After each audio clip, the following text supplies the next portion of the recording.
రాష్ట్ర సేన వచ్చింది. నేను తెలంగాణ ప్రజలందరికీ చేతులు జోడించి నమస్కరించి ఒక మాట చెప్తున్నా, హార్ట్ఫుల్గా చెప్తున్నా, నా హృదయాంతరాల నుంచి ఒక మాట చెప్తా ఉన్నా.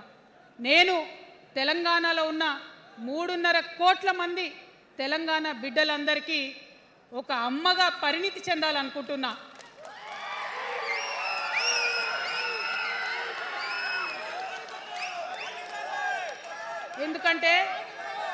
ఎందుకంటే ఒక అమ్మతనంతో పరిపాలన జరిగినప్పుడే బిడ్డలకి ఏదైనా కష్టం వస్తే అమ్మ హృదయం బద్దలవుతుంది.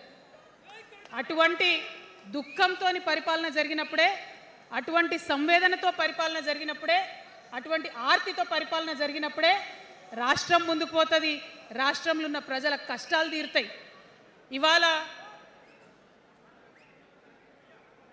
ఎన్నిసార్లు ఎన్ని రకాలుగా ఆలోచన చేసినా